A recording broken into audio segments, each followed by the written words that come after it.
Saya hanya nak tumpu kepada satu aspek saja daripada dua tadi, iaitu disiplin fiskal. Disiplin fiskal negara kita telah ditetapkan pada sasaran tertentu. Yang ini telah dibentangkan di Parlimen dalam tahun 2023 lagi.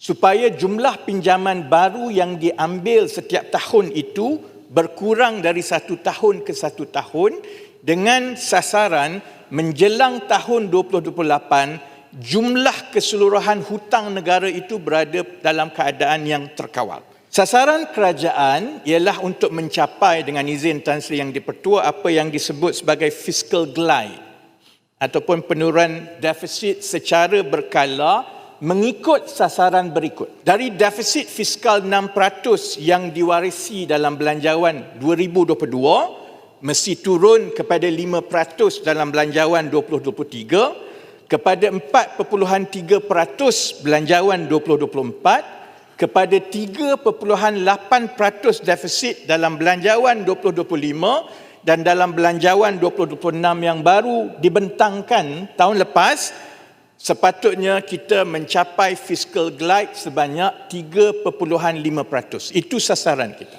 Setakat ini, angka defisit fiskal tahunan seperti yang diumumkan di dalam Dewan setiap tahun, bulan Oktober kita umum kat sini, menunjukkan sasaran-sasaran itu telah dicapai. Angka sebenar fiscal deficit yang diumumkan di dalam pengumuman belanjawan adalah seperti berikut. 5% bagi 2023, 4.1% bagi 2024. Bagi 2025 angka itu masih lagi belum keluar, tetapi pasaran telah mengunjukkan dia akan tersasar sedikit. Kalau sasaran yang ditetapkan kerajaan ialah 3.8%, pasaran sekarang mengunjurkan di antara 4 hingga 4.2%. Saya nak tarik perhatian, baru-baru ini selepas pilihan raya negeri Sabah, dalam bulan Disember 2025, akibat rungutan terutamanya daripada perniagaan pembayar cukai, maka Yang Amat Berhormat Tan Bun telah mengumumkan sejumlah 4 bilion ringgit telah diperuntukkan untuk melunaskan hutang kerajaan bagi membayar balik cukai-cukai terlebih bayar kepada syarikat dan individu yang selama ini tidak dibayar oleh kerajaan. Saya ambil peluang pada hari ini untuk bentangkan terus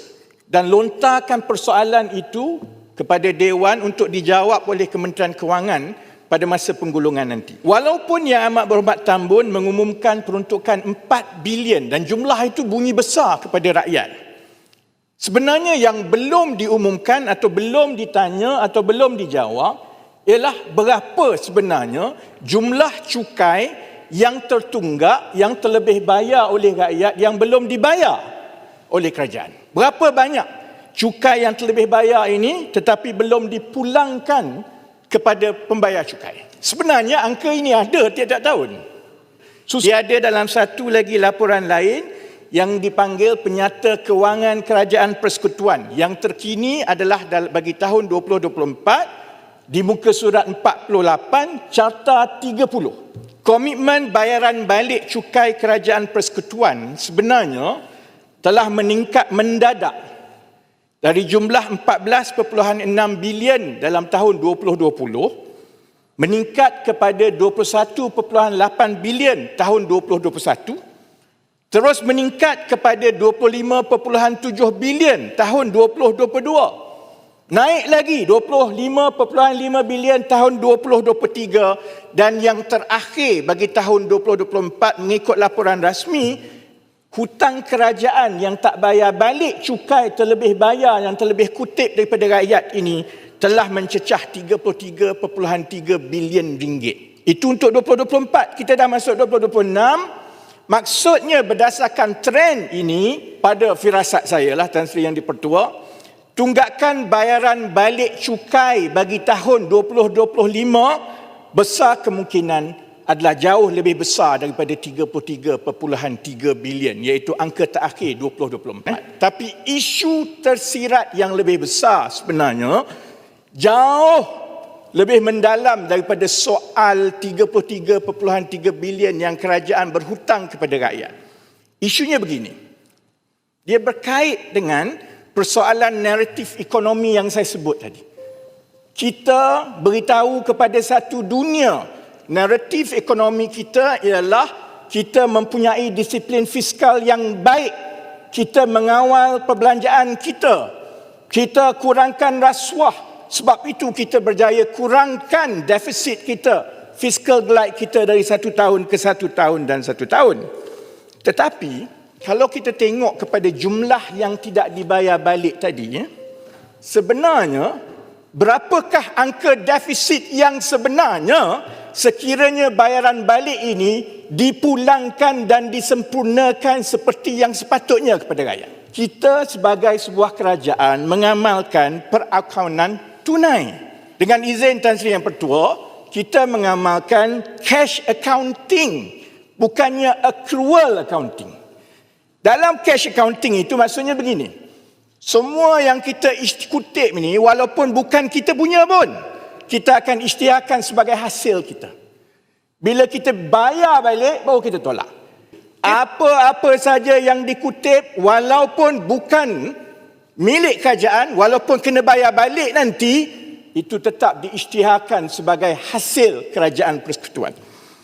Oleh itulah, apabila komitmen bayaran balik cukai kepada rakyat ini meningkat mendadak daripada tahun 2020 hingga sekarang 2024, dan ini persoalan kepada Dewan setiap tahun kita luluskan belanjawan, adakah ini bermakna sebenarnya hasil kerajaan persekutuan sebenarnya telah pun terlebih nyata dengan izin overstated daripada tahun 2020 sampai sekarang 2024. Hasil yang diisytiharkan itu pada pemahaman saya sebagai seorang akauntan bertauliah dan auditor Tan Sri Yang di-Pertua sebenarnya telah terlebih isytihar. Contohnya hasil bagi 2024 yang diisytiharkan dalam Dewan ialah sebanyak 322 bilion ringgit.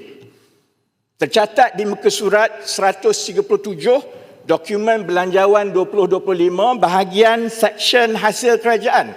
Tapi jumlah 322 bilion itu Tan Sri Yang di-Pertua termasuk 33.3 bilion yang sebenarnya bukan hasil kerajaan pun. Yang itu yang tidak dibayar kepada rakyat. Oleh kerana jadi akhirnya kita akan berada dalam keadaan tak kisahlah kerajaan mana. Madani ke, Perikatan Nasional ke, Rumah Bangsa ke lepas ni. Kalau ini tidak dibaiki, maksudnya setiap Menteri Kewangan, dia boleh buat keputusan. Tahun ini kita jangan bayar balik. Bila kita jangan bayar balik, tiba-tiba kedudukan fiskal kita nampak cantik. Sebab kita pegang duit orang ni, kita tak bagi, tapi defisit kita tunjukkan semakin berkurang, semakin berkurang. Jika ini diambil kira, kesan hasil yang terlebih nyata sebanyak 33.3 bilion untuk tahun 2024 itu, kita kena banding dengan saiz ekonomi kita untuk kita tentukan kalaulah kerajaan kita daripada 2020 sampai 2024 tak culas bayar balik wang rakyat, sebenarnya berapa defisit sebenar yang kita telah capai dalam tahun 23, 24 dan 25. 33.3 bilion itu dengan saiz ekonomi kita. Bagi tahun 2024, saiz ekonomi kita ialah 1.65 trilion lah, itu real terms. Kalau ambil nominal pada harga semasa, lebih kurang 1.9 trilion. Defisit kita tidak menurun, Tan Sri Yang di-Pertua. Defisit kita untuk tahun 2024 sebenarnya adalah antara 5.8 ke 6% berbanding dengan yang dibentangkan sebanyak 4.1%. Dan ini adalah sangat besar kesan dia kerana persoalan yang lebih besar sebenarnya kenapa tak bayar balik cukai ni? Adakah ini satu kelalaian? Atau yang lebih berbahaya untuk tata kelola kewangan negara, mana-mana kerajaan pun. Atau satu keputusan yang dibuat untuk menunjukkan kejayaan kerajaan mengurangkan defisit fiskal seperti yang kita umum dan sasarkan, walaupun ia dicapai dengan tidak membayar balik lebihan cukai kepada rakyat. Ini persoalan yang Dewan perlu tanya dan saya harap syarikat-syarikat dan pasaran perlu tanya. Tapi yang lebih penting ialah perkara ini lambat laun akan dikupas dan diketahui juga oleh penganalisa pasaran. Maka bila sampai ke peringkat itu, persoalan mengenai naratif ekonomi negara yang selama ini dijadikan sebagai kekuatan kita bahawa kejayaan kita ada disiplin fiskal yang baik, berjaya menurunkan defisit dari satu tahun ke satu tahun, itu akan dipersoalkan.